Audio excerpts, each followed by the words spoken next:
आपसे चंद ज़रूरी बातें जो बेहद ज़्यादा ज़रूरी हैं और उनको तकरीर समझ के न सुने, उनको ज़िंदगी के लिए हर्फ आखिर समझ के सुनना है।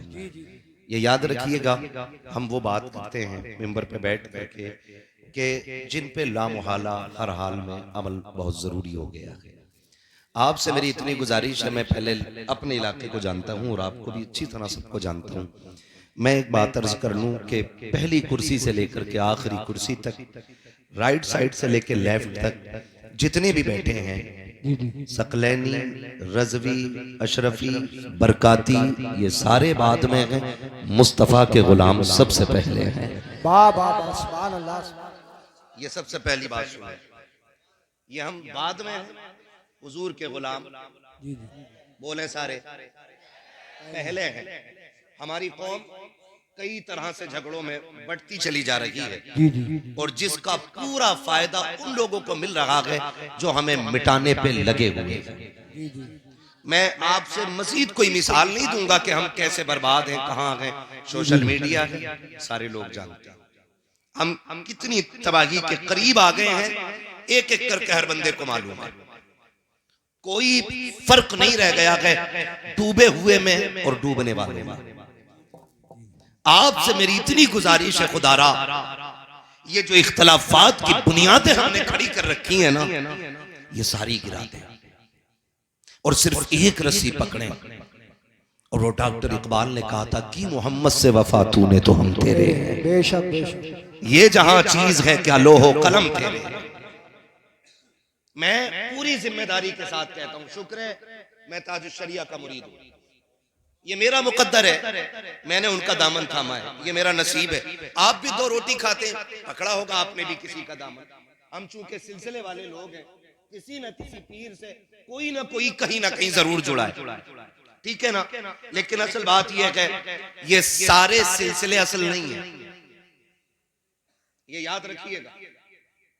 रज़वी होना ये अफजलियत की बात नहीं, अशरफी होना ये अफजलियत की बात नहीं, सकलैनी होना ये अफजलियत की बात नहीं। अफजलियत की बात है रब का नेक बंदा होना, ये असल चीज है। अगर सूद ले रहा है कितनी पक्का रज़वी है, कयामत में रगड़ा जाए। ब्याज खा रहा है कितनी पक्का सकलैनी है, पकड़ के कूटा जाएगा। और किसी सिलसिले से अगर ना जुड़ा हो लेकिन रब का खौफ दिल में हो, मुस्तफा की शरीयत का पाबंद हो, कसम खुदा की मिट्टी डालने में देर लगेगी, उसकी कब्र से खुशबू आने में देर नहीं लगेगी। आज सबसे ज्यादा जरूरी है इन झगड़ों से हमें निकलना है। निकलेंगे इंशाअल्लाह, बोले। अच्छा मैं पूछ लूं जरा, नाराज तो नहीं होंगे ना? कितने लोग रज़वी बैठे हैं, हाथ उठा दें जरा। रज़वी कितने?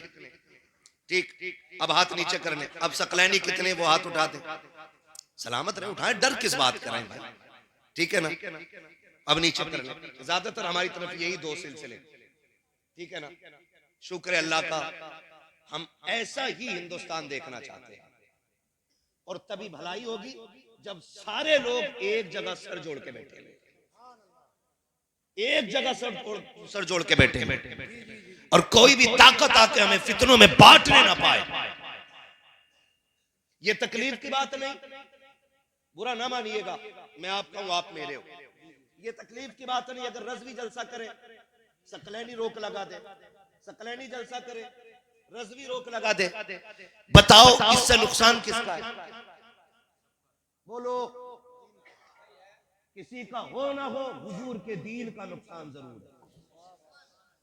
ये सुन लीजिए कान को, किसी का हो ना हो, हुजूर के दीन का नुकसान जरूर है। और मेरे अजीज ये दीन इतना सस्ता नहीं है, बरेली से हमें दीन नहीं पहुंचा है, खानकाह के सकलैनिया से दीन नहीं पहुंचा है, खानकाह के बरकातिया से दीन नहीं पहुंचा है। इस दीन को पहुंचाने के लिए मुस्तफा ने पेट से पत्थर बांधे हैं। इस दीन को हम तक पहुंचाने के लिए आका ने खानदान की कुर्बानी दी है। ये दीन ऐसे हम तक नहीं पहुंचा है, मुस्तफा के अहले बैत ने 72 जनाज़े करबला में दिखाए गए, तब जाके दीन हम तक पहुंचा है। इस दीन को हल्के में ना लेना। ये किसी पीर का दीन नहीं है, किसी मौलवी का दीन नहीं है, ये दीन मोहम्मद अरबी का है। अब किसी ऐसे शख्स को कतन बर्दाश्त नहीं किया जाएगा जो दीन में तिफरका डालेगा। हम उसकी तायीद करेंगे जो मुस्तफा का दीन लेकर के आएगा, और यही ऐलान करेंगे कि मोहम्मद से वफा, तूने तो गम तेरे गए, ये जहां चीज है क्या लो हो कलम तेरे। धारे तकबीर, धारे रिसालत, बस लगे आला हजरत, हजरत अल्लामा मुफ्ती हमाद रज़ा शाही किबला, सरजमीने गनीमत नगर जिंदाबाद। बस ज्यादा लंबा नहीं, आधा घंटा बात करनी है, उसमें नारे छोटे रहे। बात समझ रहे हैं मेरी? हमें जो है ना दीन को समझना है, हमें दीन को समझना है, सही जाने। अल्लाह हमारी नस्लों को सही दीन समझने की तौफीक अता फरमाए। आमीन। ये नहीं है, इसमें कोई हमारा फायदा नहीं। लड़के हम कभी कुछ नहीं हो सकते, लड़ करके हम कुछ नहीं हो सकते। हमें अगर कुछ भी होना है ना, तो पहले सफों में इत्तेफाक पैदा करना पड़ेगा, सफों में इत्तेहाद पैदा करना पड़ेगा। जी जी जी। अल्लाह के दीन की रस्सी को मजबूती से थामना पड़ेगा, तब जाके हम किसी न किसी कामयाबी के किनारे लगेंगे जाकर। वरना याद रखना, कसम खा के कहता हूँ, आज मुझे बताओ गनीमत नगर में कितनी ऐसी दुकानें होंगी, शाहपुर में कितनी ऐसी दुकानें होंगी जिन दुकानों पे आज इजराइल का प्रोडक्ट नहीं बिक रहा है। बोलो, बिक रहा है कि नहीं बिक रहा है? और किसको नहीं मालूम है कि इजराइल वो आतंकवादी कौम है कि जिसने हमारे मुस्लिम भाइयों को जिंदा दफन कर डाला है मिट्टी में, जिंदा। बताओ हमने कितनी पाबंदियां की? क्या सिर्फ ये पीर का नारा बचा के ले जाएगा? बाकी दीन का कोई मतलब ही नहीं है। आज कंडीशन हम देखें अपनी, गजा फिलिस्तीन नक्शे से मिटाने की पूरी तैयारियां, हर बच्चा जानता है इस बात को, लेकिन हमें गैरत नहीं आती, हमें शर्म नहीं। अगर हम कुछ भी नहीं, मौलाना क्या कर सकते हैं, हम क्या कर सकते हैं, जा नहीं सकते, अपने हाथ में कुछ क्यों, तेरे हाथ में खाना ही खाना है, जाके भाई फला बोतल निकाल दे, फला बोतल निकाल दे, आग लगाओ इन चीजों को। अगर नहीं पियोगे इनका प्रोडक्ट की कोल्ड ड्रिंक, मर नहीं जाओगे, सेहतें खराब नहीं हो जाएंगी। लेकिन कसम खा के कहता हूं, सुनो और कान खोल के सुनो, इससे मतलब नहीं मैं शाहपुर का हूं, आप गनीमत नगर के हो। सोशल मीडिया के जरिए ये बात पूरी दुनिया सुनेगी, और मैं गारंटी के साथ कहता हूं, अगर आज भी तुम यहूद और नसारा के खिलाफ खड़े नहीं हुए तो कयामत में तुम्हें हौज़े कौसर मानने का कोई हक नहीं है। अगर यहाँ भी अमेरिका के प्रोडक्ट के आप पियोगे कोल्ड ड्रिंक, तो हौज़े कौसर किस मुंह से मांगोगे? लात मार दो इनके प्रोडक्ट को और इनसे कह दो जो मुसलमानों का नकीक है वो हमारा कभी नहीं हो सकता। अल्लाह सुभान अल्लाह। और याद रखना, मैंने खुल के ये बात कही थी, कई लोग उम्रे से लौट के आए भी, तो उन्होंने बताया, मैंने कहा यार बताओ मदीने शरीफ के हाल बताओ। जब भी कोई जाता है ना तो दिल करता है उससे हुजूर के शहर की बातें पूछे, है ना? वो कहा था किसी ने, बड़ी प्यारी बात कही थी, आने वालों ये तो बताओ शहर मदीना कैसा है ना? तो हर कोई आने वाले से पूछता है, जिसने नहीं देखा खास करके वो पूछता बताओ ना कैसा है हुजूर का शहर। बात चलती रही, एक साहब ने बताया, मुझे नाम नहीं बताऊंगा लोग पीछे पड़ जाएंगे उसके, उस शख्स ने बताया कि सबसे ज्यादा बर्बादी उम्रा करने वाले खाने की करते। मुझे बैठे बैठे ख्याल आया, अगर हुजूर ने क़यामत में पूछ लिया कि तुम उम्रे के नाम पे मेरे शहर आए थे, तुमने लाखों का खाना बर्बाद किया था, और मेरे गजा के अंदर मेरे चाहने वाले बगैर पानी के सहरी और इफ्तार कर रहे थे, तो बताओ ये उम्र मुंह पे नहीं मारे जाएंगे तो क्या बनेगा? हम कुछ नहीं कर सकते तो कम से कम बर्बादी ना करें, बर्बादी ना करें, और उन चीजों को बिल्कुल बैन कर दो जिस चीज का फायदा इजराइल को पहुंच रहा है। हम तो खुल के बात कर रहे हैं, खुल के बात कर रहे हैं। हैरत होती है, माफ कीजिएगा, अभी भी पलसाने में नुमाइश लगी थी, नुमाइश लगी थी ना, कुछ दिखे नदी का उसका झूला तो है ना, बहुत दूर से दिखता था, अब भी चल रही है। और यहाँ पे ना वो एक दिन मैं निकल रहा था, जा रहा था ना, तो वो रक्शे से ऐलान करता फिर रहा था, खालिद भाई रक्शे से ऐलान कर रहा था।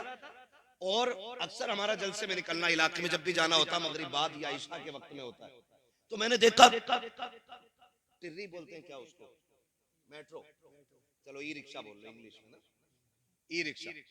तो ये इसमें भर भर के जा रही हैं लड़कियां और औरतें। ये दिन देखने रह गए थे हमें। अगर अभी किसी मौलवी पे टिप्पणी करने की बात आए, हर चौक पे सबसे बड़ा जाहिल खड़े होके ना सबसे बड़ी कमेंट करता है। वो लोग सबसे ज्यादा कमेंट करते हैं जिनसे अपने घर में मुस्तफा का कानून नाफिज नहीं हो रहा है। गलत नहीं कह रहा हूं, रोना आता है इन बातों पे। जहां हम कसरत से गए, हमें अपनी औकात मालूम नहीं है, और जहां हम गिनतियों में रह गए उनसे पूछो इस्लाम पे अमल करना कितना मुश्किल हो गया है। अल्लामा तौसीफ साहब तकरीर कर रहे थे, संभलों में आजानों की आवाजें तक नहीं आती संभल में। ये कंडीशन हो गई हमारी, और हमें आ रही है आवाजें तो हम कदर नहीं कर रहे। जिनके माइक बंद हो गए वो तरस रहे, और जहां आवाजें आ रही है वो कह रहे हैं पता नहीं हर वक्त माइक पे ही बैठे रहे क्या। ये कंडीशन हमारी है। रक्शे भर भर के ई रिक्शा में औरतें जा रही थी। मैं पूछना चाहता हूँ, जरा दिल पे हाथ रख के बताओ, मेरी बहन बेटियों से जाके पूछो, और मैं आपसे भी पूछना चाहता हूँ, ये जिंदगी कितने दिन की है? 60 साल, 70 साल, 80 साल, 100 साल, 150 साल, 200 साल, बस अगर 1000 भी हो जाए तो आखिर एक दिन मौत आनी है। ऐसा कोई बंदा न कि जो ये कह सके मौलवी मुझे नहीं मरना है, मरना सभी को है। तो फिर तैयारी कितनी कर रखी है? हाँ हाँ, ये तो जरूर देखा जाता है कि कौन कौन जनाजे में नहीं आया है, मिट्टी किसने दी है, ये पहले देखा जाता है। ये नहीं देखा जाता है कि ये जो कब्रिस्तान जा रहा है इसकी जिंदगी कैसी गुजरी है। हाथ जोड़ के कहना चाहता हूँ, खुदारा अपने घरों के माहौल बेहतर कर लो। पिपलसाने की नुमाइश हो, या अपने गनीमत नगर का मेला हो, या शाहपुर में लगने वाला ईद का मेला हो, बहन बेटियों से जाके कह दो, तुम्हें जो रब ने निकाब दिया था ये सिर्फ पोशाक के तौर पे नहीं, सिर्फ लिबास के तौर पे नहीं, बल्कि हया के लिए पहनाया गया था। इसलिए पहनाया गया था ताकि गैर महरम की नजर तेरे वजूद पे न पड़ सके। इसलिए तुझे नकाब दिया गया था ताकि कोई बेगैरत तेरे गैरत वाले वजूद को न देख सके। जाओ जाके बहन बेटियों से कह दो, खुदा के वास्ते ये जो ई रिक्शे में भर भर के बाजारों में जाने वाली बेटियां हैं और मेलों में जाने वाली बेटियों, तुम्हें तारीख याद ना हो तो बता दो, अभी अभी किसी ने फिलिस्तीन की बेटी का इंटरव्यू लिया, उससे कहा नकाब कब तक पहनती हो? उसने कहा हम जागते हैं तब भी नकाब पहनते हैं और सोते हैं तब भी नकाब पहन के सोचे हैं। उस इंटरव्यू वाले ने पूछा था सोते वक्त क्या जरूरत है? उस बेटी ने ये कहा था ये भी तो हो सकता है कि कोई बम आके हमारी इमारत पे गिरे और वो हमारे ऊपर गिर जाए, हम उसके नीचे दब के रह जाएं और कोई हमारी लाशें ढूंढने के लिए आए। हम नकाब इसलिए पहनते हैं अगर हमारे जनाजे भी उठे तो बेपर्दा नहीं होने चाहिए, नकाब में छुपे हुए हमारे जनाजे होने चाहिए। बाबा धारे तकबीर, धारे रिसालत, बस लगे आला हजरत जिंदाबाद जिंदाबाद। ये फिलिस्तीन की हया है। माए ऐसी है तो अल्लाह ने शहीद होने वाले बेटे पैदा किए। बाबा सुभान अल्लाह, सुभान अल्लाह। गलत नहीं कह रहा हूं। माए अच्छी होती है ना तो फिर औलाद भी अच्छी होती है। मैं बात अक्सर कहता हूँ, फसल जमीन अच्छी हो तो फसल अच्छी होती है, माए अच्छी हो तो नस्ल अच्छी होती है। मर्दों से ज्यादा औरतों का दुरुस्त होना जरूरी है। अगर इसको सही से दरसगाही तौर पे समझना तो कभी सामने बैठ के बात हो सकती है। बस मैं इतना बता दूं, बहन बेटियों को आप समझाओ और कंट्रोल करो। ये सारे मेले हमारे इलाकों में क्यों लगते हैं? मुसलमानों में क्यों लगते हैं? सही बताते, हम लोग निकलते हैं ना रात में, अगर किसी गांव के अंदर 11 बजे भी चौक में बच्चा बैठा है ना, हम समझ जाते हैं ये गांव मुसलमानों का है। इतनी लापरवाह नस्ल सिर्फ मुसलमानों की हो सकती है जो 11 बजे तक चौक में बैठी रहे। आप गैरों को देखो ना, कब तक ये रोना रोगे? मुसलमान थे इसलिए नौकरी नहीं लगी, मुसलमान थे इसलिए थोड़ी ना लगी। हाई स्कूल नकल करके पास हुए थे इसलिए इंटरव्यू में उठा के भगा दिया। अल्लामा तौसीफ साहब ने गलत बात, बहुत अच्छी बात कही, गलत नहीं कहा था। हमारे स्कूल, हमारे इलाके में एक भी स्कूल ऐसा नहीं है जो हमारे बच्चों को कामयाब बना सके। गलत नहीं कह रहा हूं। हाई स्कूल का पेपर अब है, बस सेटिंग कर लेता है मास्टर साहब, नकल हो जाएगी, वो तो जाएगी, 3000 लगेंगे, दे दिए कट से उठा के। ये 3000 आपके बच्चों को पास करा सकते लेकिन कामयाब नहीं बना सकते। इंटरव्यू होता है भाई, वहां वहां वहां नकल नहीं चलने वाली है, वहां काबिलियत काम आती है, काबिलियत। और हमने ध्यान ही नहीं दिया। हम तो सारे मुखिया, सारे प्रधान, सारे ठेकेदार, सारे जमींदार हम ही हैं। जिसके पास 12 बीघे जमीन है, अरे क्या करेंगे अल्लाह को बढ़ा के, है ना, वो कोना जोतता रहेगा। इस कोने के जोतने में जिंदगियां तबाह कर दी। कोने से झगड़े शुरू होते, मेड़ काट रहा, वहीं से कुरेद कुरेद के। एक साहब तो बता रहे थे 4-5 दिन हो गए, कहने लगे मौलाना पता नहीं काटे कैसे मेड़ है, दिखती भी नहीं है, पानी दे में फट से मेड़ गिर जा। तो मैंने कहा मुझसे ऐसे पूछ लिया जैसे मैंने सिखाई हो। तो ये भी हुनर है। तो पता नहीं भाई, निकलो इन चीजों से। बेईमानी से कभी बरकत, बोले बेईमानी से बरकत, नियत खराब करने से बरकत। बरकत तब होती है जब खुदा देता है। अल्लाह से मांग, लेकिन आदत ही खत्म हो गई अल्लाह से मांगने की, है ना। अगर काम पड़ जाए 10,000 का तो कहीं ना मिले तो कह रहा चलो ब्याज पे उठा लूंगा, ब्याज पे ले लिए। कुछ नहीं तो बनिए के पास चीज रखी है, उससे पैसे लिए। ऐसे लिए हुए पैसे आपको कभी भी मोहताजी से बाहर नहीं निकाल सकते। तो है सारे लोगों को, ये पैसा आपको कभी भी परेशानी से निकाल नहीं सकता है। मौलवी जी फिर क्या करें? अगर ना हो 10,000 उधार कोई दे ना। हमारा मुआशरा भी बड़ा अच्छा है, उधार भी उसे देता है जिसे कम जरूरत पड़ती है। गरीब को तो कोई यूं भी उधार नहीं देता, ये देगा कहां से? बैकग्राउंड देख के तो उधार दिया जाता है। डॉक्टर साहब पैसे वाले आदमी 50,000 ले जाओ, गरीब बंदा मांग ले किसी से तो 5,000 नहीं दे सकता, कह रहा देगा कहां से भाई तू? आपको एक बात बता दूं, कभी भी फैसले जरूरी नहीं है कि यहां से किए जाने वाले कामयाब होते हैं। कभी फैसले यहां से भी किया करो। जो अमीर है जिसे सब दे सकते हैं उसे तो सब दे सकते हैं ना। कभी तुम उसे उधार दिया करो जिसे कोई उधार न देता हो, उसे दो। ये बताओ हमें तुम्हें रोजी कौन देता है? सारे बोले हैं, कम क्यों बोल रहे हैं भाई? जो सकलैनियों का अल्लाह वही रज़वियों का अल्लाह है, वही बरकातियों का, वही चिश्तियों का है, सभी का एक रब है ना। रोजी कौन देता है? बिना माइक के भी आवाज पहुंचा सकता हूं वहां तक। हाँ, पुल आज बना है ढेला का, लेकिन यहाँ की मिट्टी में दम बहुत पुराना है। जी जी जी, है ना तवज्जो सारे लोगों की? रोजी कौन देता है? अल्लाह। जो अमीर का रब है वही अल्लाह। वही जो अमीर का रब है वही गरीब का, वही गरीब का रब है। तो अगर रब तुझे देने वाला बना सकता है तो फिर जो गरीब तुझसे उधार लेने आया है इसे देने के लायक क्यों नहीं बना सकता? जी जी जी, या तो तेरा अकीदा पक्का नहीं और या तेरी नीयत अच्छी नहीं। सीधी बात तो ये है, अगर नीयत पक्की है और अकीदा मजबूत है तो फिर रब की जात पे भरोसा सारों करो। जी जी, कभी उसे भी दिया करो जिसे कोई नहीं देता। कई बार कहते मौलाना दुआएं बड़ी मांगी हैं, कबूल नहीं होती है, कबूल नहीं होती है। भाई जब तक रोए ना तो माँ बच्चे को दूध नहीं पिलाती है। कभी तू भी तो रो के रब से मांग, देख के झोली कैसे खाली आती है। आदत ही नहीं रही। हम उस इलाके में रहते हैं जिसमें हर घर में एक नेता मौजूद है। बुरा मत मानिए, ये सिर्फ गनीमत नगर की नहीं है, शाहपुर की भी कहानी। हाँ, हर घर में नेता मौजूद है। थप्पड़ लग गया, लड़ाई हो गई, अरे चल अभी चलता हूँ 2 मिनट में FIR करा देता हूँ। वो कहता दूसरा चल मैं तुझे लेके चल रहा हूँ, ठीक है ना। हम लड़ाने के लिए नेता है, निपटाने का कोई नेता हमारे पास नहीं। ये सुन लो कान खोल के। हम ज्यादातर जो इतराते ना बस इसी चीज पे, भैया की अच्छी चलती है थाने में,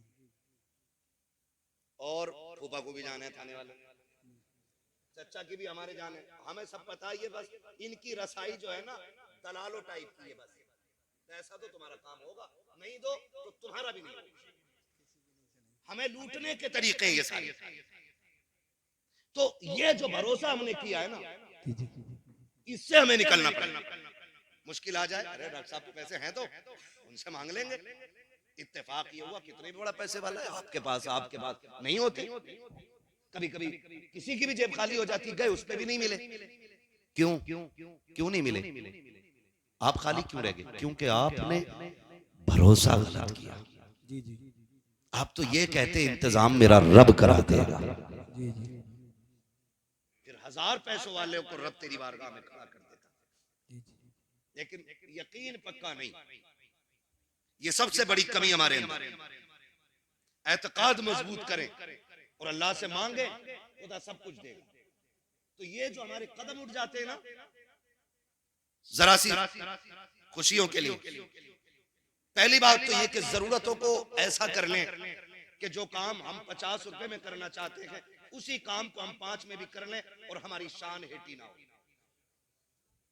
मिसाल दूं, मेरा मन है कि मैं भाई 5000 रुपए मीटर का कपड़ा पहनूं, लेकिन आज नहीं है।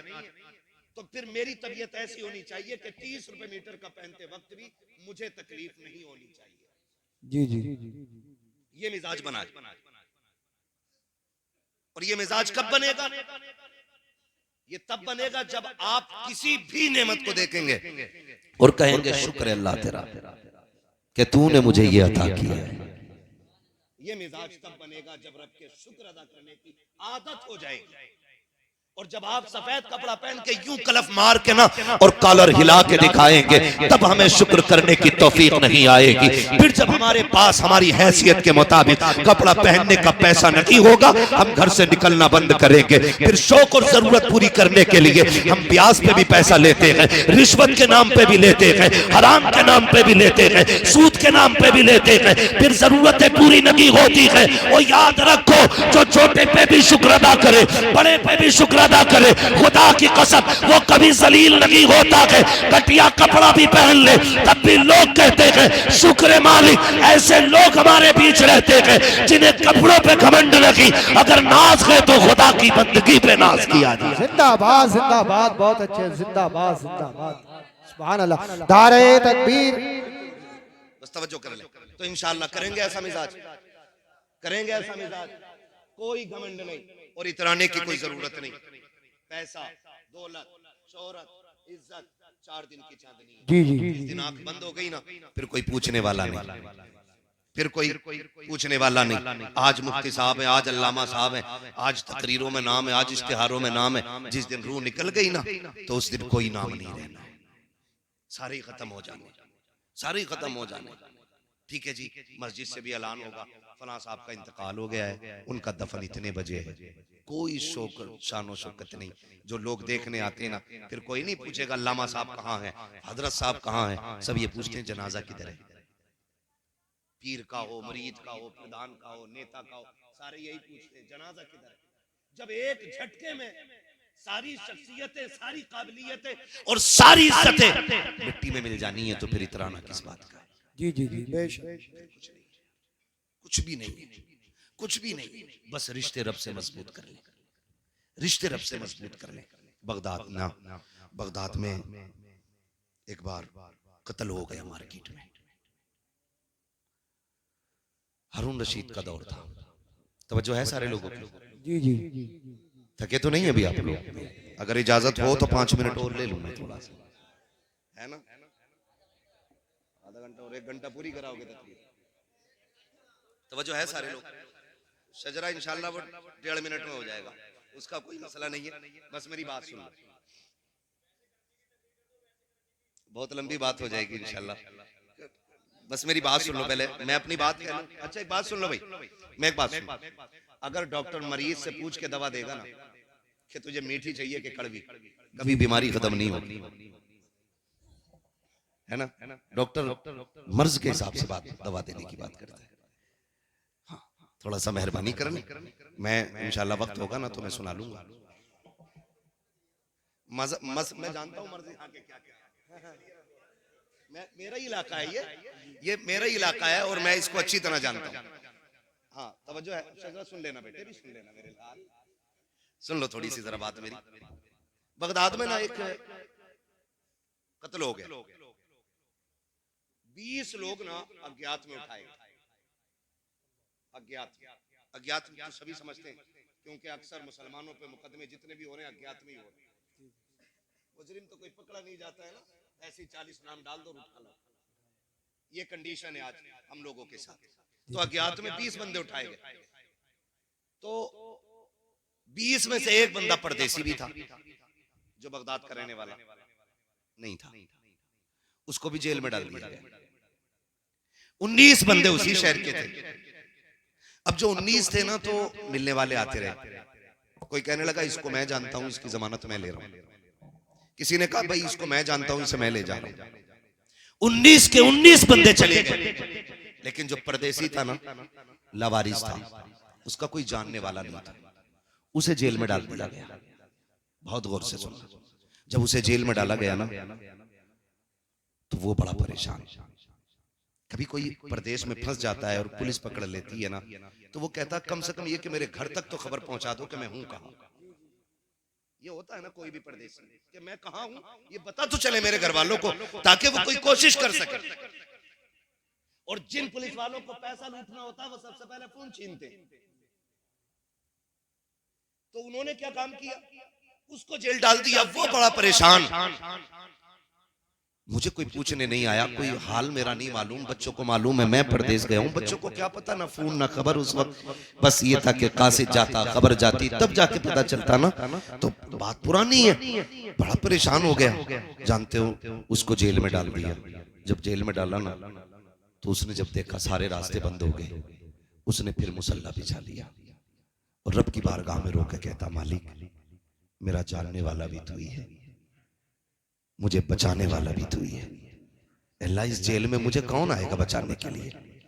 अल्लाह जिनके जानने वाले थे उन्हें बचा के ले गए, जिनके सिफारिशी थे उन्हें लेके चले गए। मालिक मैं परदेसी हूं, तू जानता है मैंने कसूर नहीं किया है, मैंने कोई कत्ल नहीं किया। ए मेरे परवरदिगार रास्ता आसान फरमा दे। जब इसने रो के सजदे में इतनी बात कही है, इधर बादशाह बिस्तर पे सोया हुआ है, ख्वाब आता है, उठ बिस्तर से, कहा हुक्म क्या है? कहा तेरी जेल में मेरा बंदा बेकसूर बंद है, उसे जाके आजाद कर। उठा बादशाह बिस्तर से दौड़ करके आया, आकर के तलाश कर रहा है, सारे खाने बंद हैं, कहीं से किसी की आवाज नहीं आ रही है।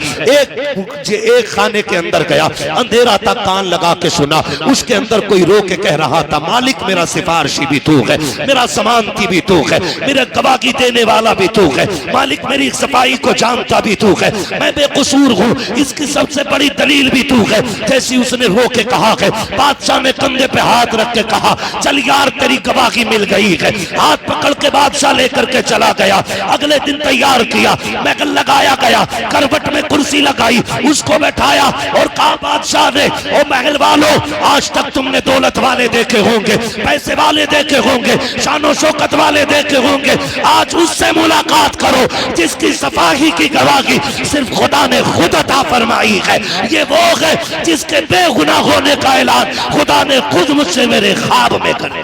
बाबा नारे तकबीर, नारे रिसालत, बस लगे आला हजरत हजरत अल्लामा मुफ्ती हम्माद रसाई किबला मुरादाबादी जिंदाबाद जिंदाबाद। निकले, भरोसा सिर्फ अल्लाह की जात पे करें। किस पे करना है? अल्लाह की जात पे। और नहीं मिलता ना, फिर हुजूर का वसीला दे के मांगो ना। आला हजरत क्या कहते हैं? वही रब है जिसने तुझको हमतन करम बनाया, हमें भीख मांगने को तेरा आस्था बताया, तुझे हम्द है खुदाया, तुझे हम्द है खुदाया। मुझे इस टॉपिक पे बात नहीं करनी है, मसला कि आला हजरत क्या है और आला हजरत क्या। हमारे इलाके का बच्चा बच्चा आला हजरत को जानता है, हाँ आला हजरत को जानता है। बस बहुत गौर से सुन ले बात, अल्लाह पे भरोसा रखे और इन चीजों से बिल्कुल, हराम चीजें बिल्कुल बैंड कर दो। ये अहद कर लो, जब भी खाएंगे हलाल खाएंगे इंशाअल्लाह। इंशाअल्लाह वादा करते हैं इंशाअल्लाह, इंशाअल्लाह हलाल खाएंगे इंशाअल्लाह, बचेंगे हराम से इंशाअल्लाह।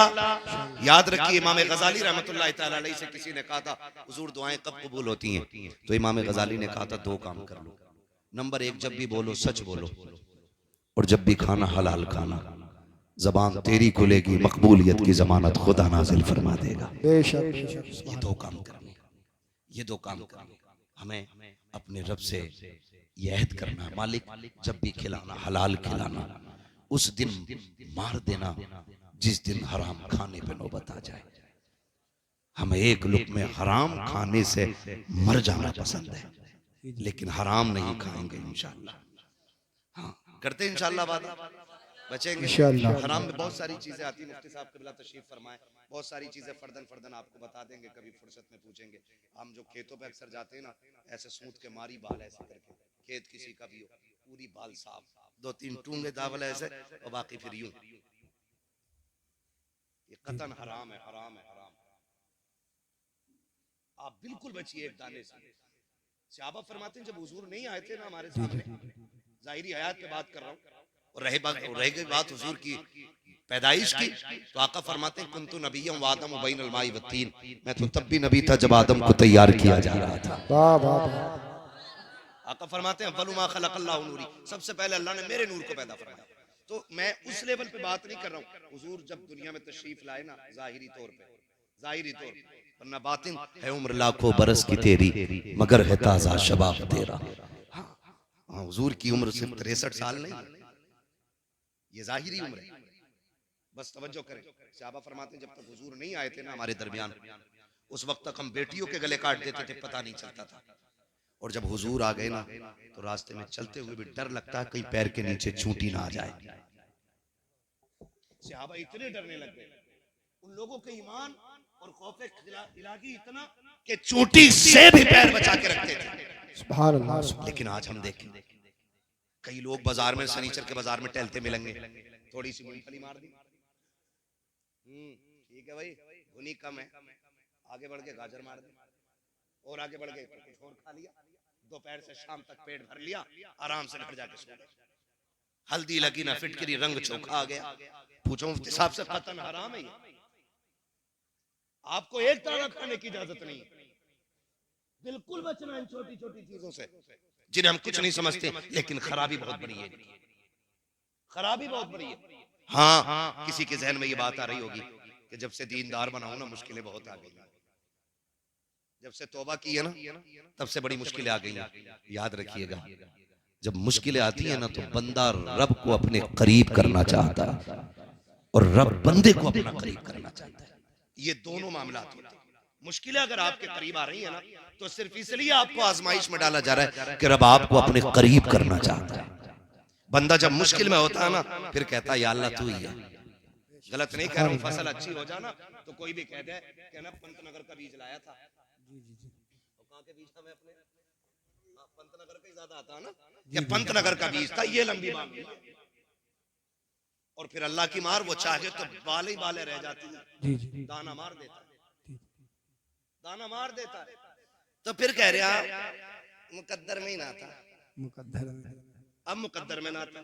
जब फसल पैदा हुई तो कह रहा पंतनगर का कमाल है, यूरिया 3 डाले 18 पानी दिए थे, इसलिए जाकर के ये फसल मिली है। जब उश्र लेने की बारी आई, मौलवी जा, इसमें मेरा खाद लगा है, मेरी मेहनत लगी है, इसमें तूने क्या दिया जो उश्र लेने के लिए आ गया। हाथ जोड़ के कहता हूँ अल्लाह कादिर मुतलक है, जब लेने पे आता है चमड़ी उधेड़ देता है, और जब देने पे आता है तो पत्थर के अंदर भी कीड़ों को हरी पत्तियां खिला देता है। रज़ाक भी वो है, कादिर भी वो है, कादिर मुतलक भी वो है, रब भी वही है, अल्लाह भी वही है। ओ लोगों, अपने आप को बेहतर करो। क्या तुमने नहीं देखा वो कैसा कादिर मुतलक है? कोई माई का लाल ला के दिखा दो जो मुट्ठी में रख के एक दाना जमा के दिखा दे। 35 साल तक एक दाने को मुट्ठी में लेके खड़े रहो, एक पेड़ नहीं जमा सकते हो। और वो ऐसा कादिर मुतलक है, जिस दाने को तुमने मिट्टी में डाला, एक मोटा डीम उसके ऊपर रख दिया, अब उसका करम देखो। उसने उस गेहूं के दाने से बारीक सी कोपल निकाली, डीम और डेले बड़े मजबूत थे, उसने सबके सीने चाक किए, उसके अंदर से बारीक कोपल को निकाला। अगर तेरी मेरी बात होती, एक पौधा पैदा नहीं कर सकते थे, एक दाना नहीं बचा सकते थे। उसने जमीन का सीना चीरा, एक पौधे को कोपल बनाया, कोपल से पौधा बनाया, पौधे से दरख्त बनाया, दरख्त से बालें निकाली, बाल में दाना डाला, और फिर ऐसी पैकिंग की, हजारों बारिशें होती रही लेकिन गेहूं सूखा रहा, कितने तूफान आते रखे लेकिन गेहूं तक हवा नहीं पहुंची। वो ऐसा कादिर मुतलक है, सब कुछ वही करता है। और जब तुमने ये कहा था ये मेरे खाद का कमाल है, ये मेरे बीज का कमाल है, तब खुदा की रहमतें कह रही थी नादान तू तो दाना डाल के आ गया था, इसको कोपल हमने बनाया है, पौधे की शक्ल हमने दी थी, तू तो रात को सो रहा था, रात को हमने इसको ठंडी हवा के झोंके खिलाए थे, तू तो घर पे लेटा था, हमने शबनम से इसका चेहरा धुला था, तू तो सोता रह गया, सुबह की सूरज की धूप से हमने इसको बेदार किया। तुझे क्या पता कि जब ये तनखा खेत में खड़ा था तब हमने बादे सबा चलाई थी और इसको हमने एक दरख्त बनाया था, एक दाने में 7 बालें निकाली, हर बाल में 70 दाने दिए, ये हमारा कमाल था। अगर तुझे ये लगता है ये तेरा कमाल है तो सुन, अगली फसल नहीं उठा पाएगा, ऐसा अजाब नाजिल करूंगा, मैं गन्ने को करोना कर दूंगा, खड़ी खेत में सुखा दूंगा, फिर हम जाने कौन लेके आता है। और तुम्हें खुदा का वास्ता अल्लाह से लड़ाई ना लेना, जो उसका हक है वो उसको दे दो, और जब वो देने पे आएगा तेरे एक का नहीं, अल्लाह तेरी 7 नस्लों का गुजारा फरमा। वाह वाह वाह, जिंदाबाद जिंदाबाद, नारे तकबीर, नारे अल्लाह अल्लाह अल्लाह अल्लाह। ओ भाई कभी ये मत कहना अल्लाह जब भी दे शुक्र है मालिक, जी जी जी, वाह वाह वाह, कभी नुकसान भी हो जाए और किसी के आगे रोना नहीं। मालिक कम दिया तो भी तूने दिया, शुक्र है तेरा, ज्यादा भी तू ही देता है, तू उसके कम पे शुक्र अदा करके देख, अगली बार तुझे इतना बढ़ा के देगा ना कि लोग तेरा चेहरा देखने के लिए आएंगे। अल्लाह माँ बाप से ज्यादा मेहरबान है, माँ बाप से, लेकिन गलती हमने की है ना, तकलीफ आ जाती है ना तो हम बड़े आदमी के पास दौड़ते हैं, यार भाई हमें बचा लो, हमें निकालो, हमें निकालो, हमें बचाओ इससे। होना क्या चाहिए, जब मुश्किल आ जाए ना तो फिर मस्जिद की तरफ दौड़ो, आओ मस्जिद की तरफ। जुम्मे को आ रहे आप घड़ी देख के कह रहे अच्छा 5 मिनट ऊपर निकल गए, अगला इमाम बदल गए। यही कंडीशन है हमारी, यही कंडीशन है। दुआए कुनूत सुन लो तो पूछे दुआए कुनूत होवे क्या, ये कंडीशन है। मुफ्ती साहब आगा 5 मिनट, ओ हो भाई बड़ी गर्मी हो गई भाई, ओ हो भाई बड़ी गर्मी है, अरे बड़ा मुश्किल है यार, एक जुम्मा पढ़ा है उसमें भी हालत खराब। ओ भाई डरे अल्लाह से, डरे। वो कई बार ना लोगों के बेनामे रहते हैं जमीन में, यहाँ कौन बैठेगा, उसकी जगह खाली है, और अगर कोई बैठ गया ना तो वो जगह कूद के सफे कुदाल के ऐसे उसे जाकर जगह करोगे। मस्जिद है ये, हुक्म ये है अगर सफे लग गई है और जगह नहीं है ना जाने की, मुफ्ती साहब क़िबला तशरीफ फरमाए, किसी के कंधे से पैर उतार के जाना हराम है, जो कूद फांद के चले जाते फिर किधर बैठे, अल्लाह का घर है, जूतियों में जगह मिल जाए यहीं बैठ, ये यहाँ जगह मिल जाए ना यहीं बैठ जाया करो, यहीं बैठ जाया करो। ये उस करीम का दर है जहाँ पे मुंह देख के नहीं दिल देख के नवाज दिया जाता है। वाह वाह वाह, सुभान अल्लाह, सुभान अल्लाह, क्या बात है। कभी जगह मिले अल्लाह के घर आओ ना तो यहाँ कोई कंपटीशन नहीं। एक जगह अभी इधर उधर की साइड में मेरे ख्याल से बेल्ट चल गई थी, इधर बहुत बड़ा साइड है ना, देखा होगा ना वीडियो, कितनी गैरत की बात थी, कितनी गैरत की बात थी, लोगों ने क्या मैसेज दुनिया ने दिया हो, सोचे जरा क्या मैसेज दिया। मस्जिद में कोई झगड़ा और मस्जिद में आके बैठो ना तो अगर 5 मिनट भी ज्यादा हो जाए तो बैठे रहो। मुफ्ती साहब क़िबला तशरीफ फरमाए, पूरी गारंटी के साथ जितनी देर मस्जिद में नमाज के इंतजार में बैठते हो अल्लाह बैठने में भी नमाज का सवाब अता फरमाया करता है। पहली बात तो हम आते ही नहीं, हमें वक्त नहीं मिलता, किसी को मजबूरियां जरूरतें इतनी घेर लेती हैं कि परेशान हो जाते हैं, लेकिन यह है कि शैतान गालिब नहीं आता। जुम्मे के दिन आ गए हम, चलो बैठ गए मस्जिद में, तो फिर घड़ी देख रहे हैं, बात सुनने तैयार नहीं है और फिर तनकीद कर रहे हैं एक दूसरे पे, बिल्कुल नहीं, बिल्कुल नहीं। अल्लाह के घर में आया करें, मुश्किलें आ जाया करें, फिर देखें अल्लाह कैसे काम बना देता। अगर मुश्किलें आ रही है ना हमारे आगे तो फिर नाराज नहीं होना, कोई गुस्सा नहीं। मालिक शुक्र है, अगर तू मुझे इस हाल में देखना चाहता है तो मैं इसी में राजी, मैं इसी में राजी। सांसों का मालिक अल्लाह है, नहीं खाएंगे बोटी, नहीं खाएंगे गोश्त, अगर तू इस बात में राजी है कि मैं वाक़ई करूं तो तेरे लिए राजी, फिर कायनात को तुम्हारे लिए ना मोड़ दे तो फिर बात करना। तारीख में बहुत बड़ा नाम हजरत इब्राहिम बिन अदहम, बहुत बड़ा नाम है हजरत इब्राहिम बिन अदहम का नाम, तख्ते शाही है, लेकिन दिल में इश्क़ खुदा जब जलवागर हुआ ना ठोकर मार दी तख्त को, और ठोकर मार के ना जंगलों में निकल गए रब के लिए।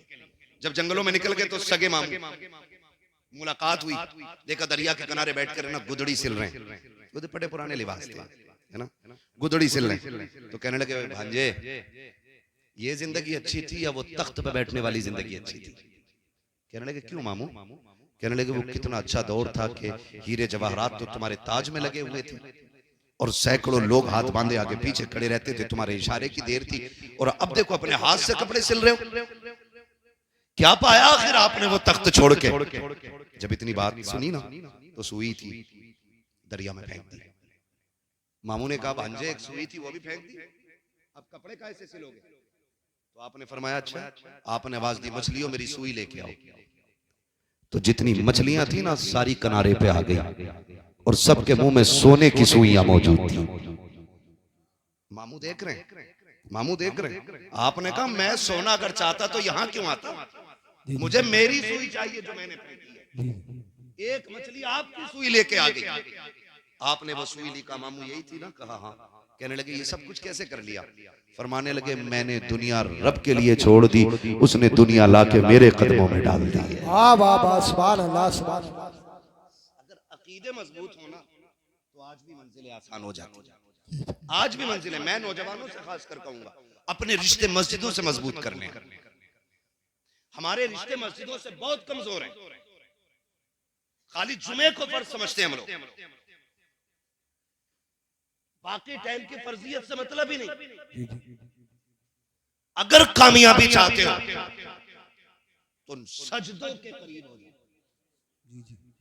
सजदे असले मुसलमान का सबसे बड़ा हथियार क्या है? सजदा है। सलामत रहे। क्या है? बोल सकते हैं आप लोग भी अगर नाराज ना हो। क्या है? सजदा सबसे बड़ा हथियार है और यही हमारे पास है, यही हमारे पास नहीं। इसकी ताकत जानते हैं आप? दोनों बातों की मिसाल देने लगे और बात खत्म कर लूंगा इंशाल्लाह। दोनों बातों की मिसाल है। नंबर एक, मुश्किल आए तो खुदा की बारगाह में दौड़ना, ठीक है ना? ये याद रखें, ये कार्ड हमें मालूम रहते हैं कि भाई ये कार्ड मेरे पास फला विधायक का है, फला नेता का है, ठीक है ना? कोटेदार के दरवाजे पे 8 दिन बैठोगे तब जाके 5 किलो ना तुम्हें मुश्किल से ज्यादा देगा, और उसके बाद 365 दिन जलील करता। हाँ ये बैठा रहठल हुआ 5 किलो के चक्कर में, और लोग इसे इज्जत समझते हैं। अल्लाह भूखा रखे, किसी गरीब का हिस्सा हराम का हमें ना खिलाए। दुआ मांगा, ये दुआएं मांगा करो। तो आदमी लालच करता है, मुश्किल आती है। आपने नाम सुना होगा हजरत हबीब अजमी, बहुत बड़ा नाम है। आप सूद का बिजनेस बहुत बड़ा था, यहां तक लिखा गया कि एक वक्त का खाना भी बिना सूद के पैसे का नहीं होता था इनके घर में। इतना बड़ा धंधा इनका सूद था। बीवी कहने लगी सरदार डरे अल्लाह से, कहीं ऐसा ना हो किसी दिन मुश्किल आ जाए। कहते थे तू मेरे मातहत है, तू काम कर अपना, मुझे मेरा काम करने दे। लिखा है कि एक दिन हबीब अजमी ना किसी से अपना सूद का पैसा लेने के लिए, उधार अपना वापस लेने के लिए गए। वो बेवा औरत थी, उसने कहा जी मुझ पे पैसा नहीं है, मैं फिर दे दूंगी। आपने कहा मैं खाली नहीं जाऊंगा, कुछ तो लेके ही जाऊंगा घर से। उसके घर में आप नजर डालने लगे ना तो एक कपड़े में लिपटा हुआ गोश्त का टुकड़ा रखा हुआ था। आपने ना वो देखा तो उसमें गोश्त, और जब लेके चलने लगे ना तो बेवा औरत चीख पड़ी। उसने कहा हबीब मेरे बच्चे यतीम हैं, बहुत जमाने से मेरे बच्चों ने गोश्त नहीं खाया। बच्चे कह रहे थे अम्मी कभी हमें भी खिलाना गोश्त कैसा। हबीब बड़ी मुश्किल से ये टुकड़ा मिला है गोश्त का, खुदा के वास्ते ये तो छोड़ के चला जा। फरमाने लगे चल छोड़, धक्का दिया और लेके आ गए। बीवी से कहा इसको बना, बीवी ने हांडी बनने के लिए रखी। कहने लगे मैं नहाने जा रहा हूं। जब नहा के वापस आए औरत की चीख निकल गई। कहा क्या हुआ? कहा मैं कहती नहीं थी अल्लाह का अजाब आ जाएगा, हबीब आज अजाब आ गया है।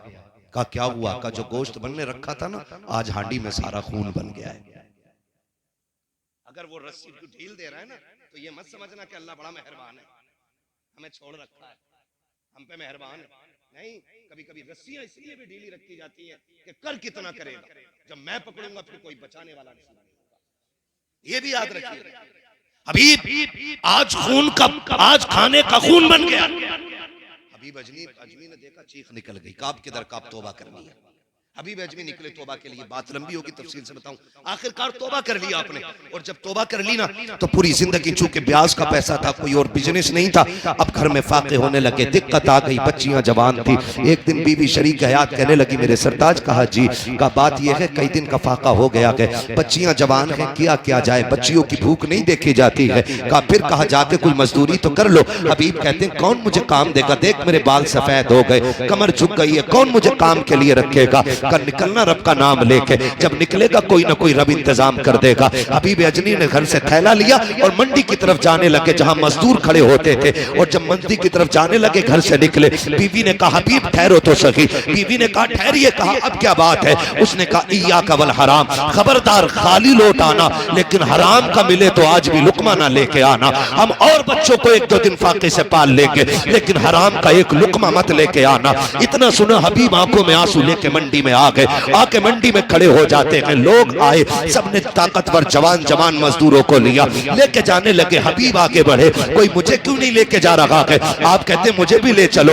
एक नौजवान ने कहा बड़े मियाँ क्या करोगे तुम, तुम्हारी उम्र तो देखो और फिर काम देखो, मंडी में आके खड़े हुए क्या कर पाओगे। आप कहते हैं सुन, अगर मैं आराम करने की स्थिति में होता तो बाजार में आके ना बिकता, अगर मजबूरी ना होती तो मैं यहाँ मंडी में आके खड़ा ना होता, मुझे ले चल, 10-20 रुपए कम दे देना। उसने कहा जाइए, आप काम के लायक नहीं है। अल्लाह अकबर। इतना सुना, हबीब अजमी की आंख में आंसू आ गए, बंदा चला गया। आप मंडी में खड़े रहे, सूरज चढ़ते चढ़ते जब सर के करीब आ गया, आपने साये को देखा, जब साया तो मेरे बराबर हो चुका है, आप परेशान हैं, जाएं तो कहां जाएं। घर जाते हैं तो वो जो थैला उम्मीद पे लेके घर से आए थे वो आपको वापस नहीं जाने देता है। फिर सोचा किधर जाएं, सामने मस्जिद का दरवाजा नजर आया, आपने दौड़ लगाई, मस्जिद में गए, वुजू किया, 2 रकात नमाज अदा की है, और फिर रो के कहते मेरे परवरदिगार, ये दुनिया वाले मुझे काम के लायक नहीं समझते हैं, इन्होंने मुझे ठुकरा दिया है। ए मेरे परवरदिगार, मैंने तौबा कर ली है,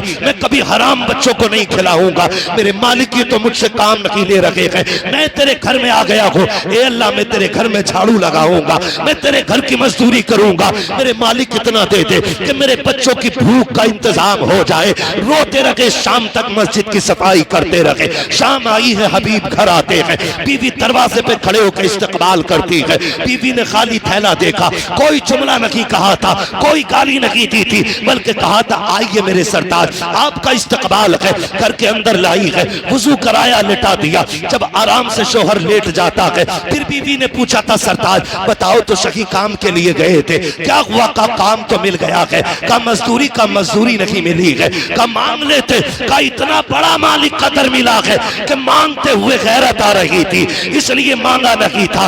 आज का काम किया है, शायद कल मिल जाएगी। अगले दिन फिर आए, फिर मस्जिद में आके रोने लग जाते हैं। 2 दिन हो गए, बीवी ने फिर यही बात रखी। जब तीसरा दिन आया है, आप काम के लिए निकलते हैं, बीवी ने कहा इय्याका वल हराम, खबरदार आज भी खाली आ जाना, हराम लेकर के मत आना। हबीब ने इतना सुना, रोते हुए फिर आए, लेकिन हबीब अजमी कहते हैं आज मेरी कैफियत बदल गई थी, क्योंकि बीवी ने कहा था अपने मालिक से कह देना, मेरी बीवी ने कहा कि बेटियों के उतरे हुए चेहरे नहीं देखे जाते हैं, अब फाका नहीं देखा जाता। 3 दिन मैंने काम किया है, 1 दिन की मजदूरी दे दे ताकि बच्चियों की भूख मिटा सको। जब बीवी के ये जुमले कानों से टकराए हैं, रोते हुए मंडी में आए, आके मस्जिद में रोने लग जाते हैं। हबीब कहते हैं आज अलग बेखुदी थी, अजीब बेकरारी थी, बैठे बैठे रो रहा था, चलते चलते रो रहा था, खड़ा था तो रो रहा था। जब शाम आई है, मैंने सोचा हर दिन की तरह आज खाली नहीं जाना है। का फिर कहते मैंने थैले में मिट्टी भरना शुरू कर दी,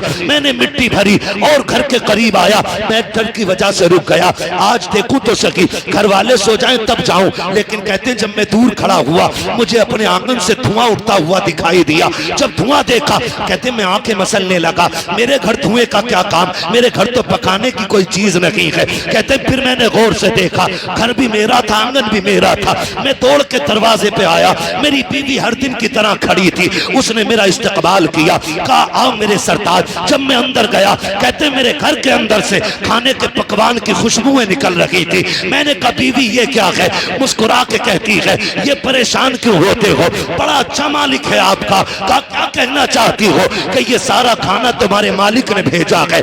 आप मुस्कुराने लग जाते हैं। कहा किस मालिक की बात करती हो, कहा जिसके यहाँ मजदूरी कर रहे हो उसी ने सब कुछ भेजा है। आप सोच रहे हैं ये क्या कह रही है। बीवी ने कहा सिर्फ यही नहीं, अंदर आइए। अंदर गए, नेमतों के ढेर लगे हुए हैं।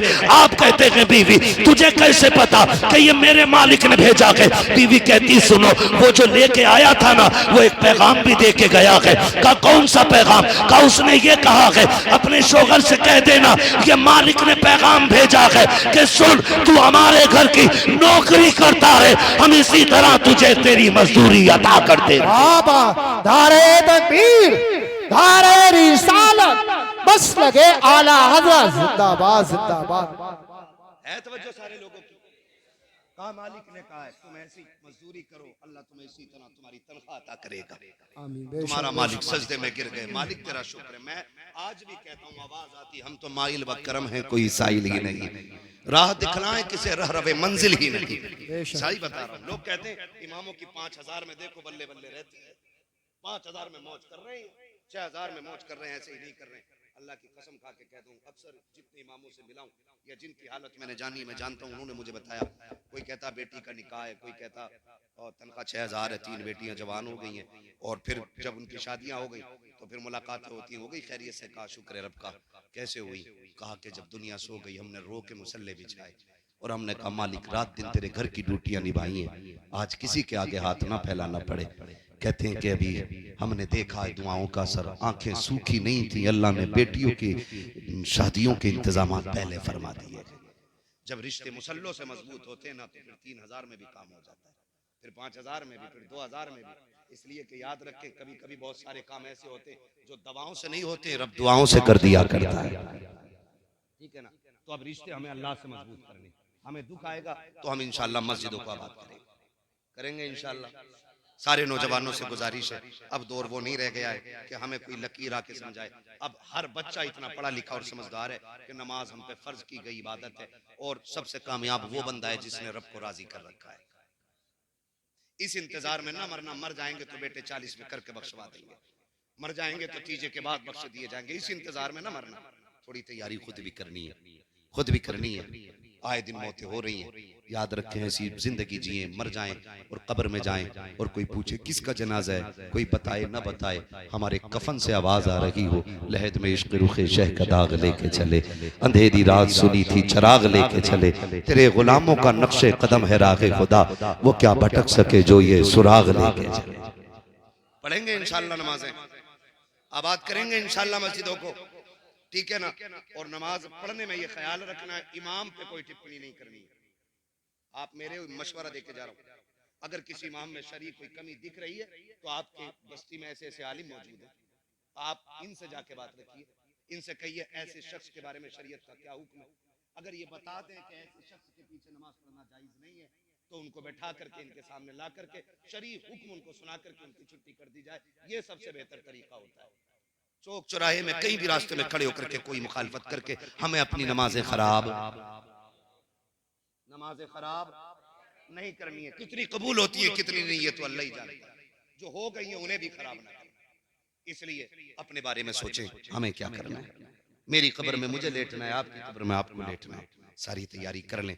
और सबसे अच्छी तैयारी है रब रसूल की चौखट पे आ जाए और अपनी जिंदगी पे अल्लाह और उसके रसूल के अहकामात को लाजिम समझे, चेहरे हुजूर की सुन्नत से सजा लें और कोशिश ये करें लिबास भी हुजूर जैसा होना चाहिए, कुर्ता पजामा।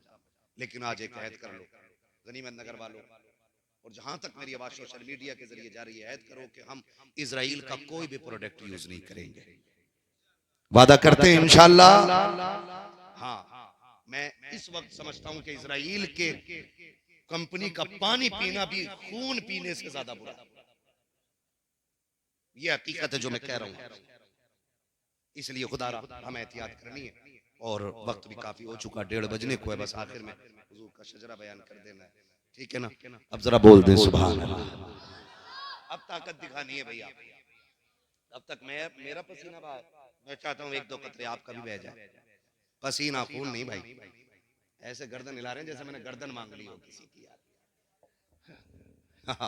खुदा सलामत रखे, 1 घंटा मेरे लाल पूरा होने वाला है। सुनो मेरे भाई, खाना उतना ही अच्छा रहता है जितना हजम हो जाए, और जिक्र रसूल उतना सुनो जितनी देर दिल जमी के साथ सारे सुन सकते है ना। अभी ठीक है ना, बोलते जरा सुभान अल्लाह। ऐसे नहीं, ऐसे नहीं, इतनी जोर से सुभान अल्लाह बोलो कि आवाज रूह तक उतर जानी चाहिए। बोले सुभान अल्लाह। इतनी तेज आवाज, अल्लाह सलामत रखे। सही बात बताना, हम लोग जो तकरीरें करने दूर दूर जाते रहते हैं ना, सही बताऊं, ये थकन मुर्गे बकरों मटन चिकन से नहीं होती, इनसे तो बीमारियां ज्यादा फैल रही हैं। सबसे ज्यादा सुकून जो मिलता है सुभान अल्लाह से मिलता है। ठीक है ना, तो आप इतनी जोर से सुभान अल्लाह कह दें कि थकन सारी उतर जाए। क्या बात है, मेरा हाथ का इशारा हो ना तो समझ जाना मौलवी सांस लेना चाह रहा है। बात साफ अच्छी रहती है। और मेरे बेटे सुन ले, मेरी भी सुन ले। मैं सांस जब लूंगा उसके लिए मेरी कोशिश ये है कि मैं आप सुभान अल्लाह कहें, उसकी आड़ में मैं सांस ले लूं। अल्लाह राजी होगा, आपको नेकी देगा, करीम है, जब आपको देगा तो अपना भी काम थोड़ा बहुत हो ही जाएगा इंशाअल्लाह। लुत्फ उनका आम हो ही जाएगा, शाद हर ना काम हो ही जाएगा। जान दे दो वादे दीदार पर, नकद अपना दाम हो ही जाएगा। बेनिशानों के निशा मिटते नहीं, मिटते मिटते नाम हो ही जाएगा। ऐ रजा हर काम का एक वक्त है, दिल को भी आराम हो ही जाएगा। है ना, साथ में छोड़ियो, जब हाथ उठाऊं तो बोलती हो सुभान अल्लाह। और कहीं ऐसा ना हो तुम सुभान अल्लाह कहना भूल जाओ और मौलवी सांस लेना भूल जाए, और फिर कल के जलसा कराने वाले जलसा कराना भूल जाए। ऐसा नहीं होना चाहिए। साथ देंगे ना इंशाअल्लाह, ठीक है ना। मैं आगाज कर रहा हूँ, बोलते हैं जरा इधर वाले। बड़े आराम से बैठे मेरे भाई, बड़े आराम से, कोई हल्दी लगी ना, फिटकरी पूरी तकरीर सुन ली माशाअल्लाह। ठीक है ना, और ये दाएं बाएं वाले जरा बोलते सुभान। आदम के बेटे शीश, हाँ ऐसे ही साथ देना है, ठीक है ना। माइक ना भी बोलो कोई मसला नहीं, अभी इस बीच में नारा कोई नहीं लगना है, खाली सुभान अल्लाह बोलना है ताकि मैं सांस ले सकूं। वो भी इसलिए बुलवा रहा हूँ ना, तो मैं मजबूर नहीं करता। ठीक है ना, बोलने जरा पीछे वाले बोल दे सुभान अल्लाह। आदम के बेटे शीश, शीश के बेटे अनस, अनस के बेटे कैनान, कैनान के बेटे मैलाइल, मैलाइल के बेटे ब्यारत, ब्यारत के बेटे इदरीस, इदरीस के बेटे मुतवशिक, मुतवशिक के बेटे लमकने के नाम, लमकने के नाम के बेटे नूह, नूह के बेटे साम। डंडी मार रहे हो भाई, देखो तुम चुप गए, बच्चे बच्चे साथ दे रहे हैं। इसलिए मुझे बच्चे सबसे ज्यादा अच्छे लगते हैं क्योंकि इनके मन में कोई कपट नहीं होती, कोई धोखा नहीं होता है, 420 नहीं होते। ये जो तन में है वही मन में, जो मन में वही जबान में। ठीक है, तो बच्चों के साथ अगर बड़े भी उसी तरह साथ दें तो बड़ा अच्छा लगे। बोलते जरा सुभान अल्लाह। आदम के बेटे शीश, शीश के बेटे अनस, अनस के बेटे कैनान, कैनान के बेटे मैलाइल, मैलाइल के बेटे ब्यारत, ब्यारत के बेटे इदरीस, इदरीस के बेटे मुतवशिक, मुतवशिक के बेटे लबकने के नाम, लबकने के नाम के बेटे नूह, नूह के बेटे साम, साम के बेटे जुल्हात, जुल्हात के बेटे सालिक, सालिक के बेटे आबिर, आबिर के बेटे दाता, दाता के बेटे रावा, रावा के बेटे सारू, सारू के बेटे नाखुर, नाखुर के बेटे तारिक, तारिक के बेटे इब्राहिम खलीलुल्लाह, इब्राहिम खलीलुल्लाह के बेटे इस्माइल ज़बीहुल्लाह, इस्माइल ज़बीहुल्लाह के बेटे केदार, केदार के बेटे अवाम, अवाम के बेटे अमल, अमल के बेटे साबित, साबित के बेटे सलमान, सलमान के बेटे रईसा, रईसा के बेटे इलियासा, इलियासा के बेटे औद के बेटे हव्वा, हव्वा के बेटे अदनान, अदनान के बेटे मोहित, मोहित के बेटे नदान, नदार के बेटे मुदर, मुदर के बेटे इलियास, इलियास के बेटे मुदरिका, मुदरिका के बेटे खदीमा, खदीमा के बेटे किनाना, किनाना के बेटे नदर, नदर के बेटे मालिक, मालिक के बेटे फार, फार के बेटे गालिब, गालिब के बेटे लुई, लुई के बेटे काब, काब के बेटे मुर्रा, मुर्रा के बेटे किलाब, किलाब के बेटे कुसई, कुसई के बेटे अब्दे मनाफ, अब्दे मनाफ के बेटे हाशिम है,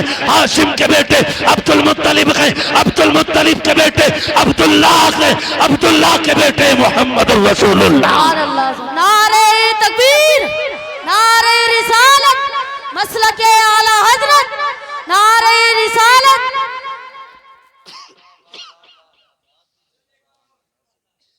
पूरी तकरीर की मेहनत एक सजरे में लग जाती है भाई।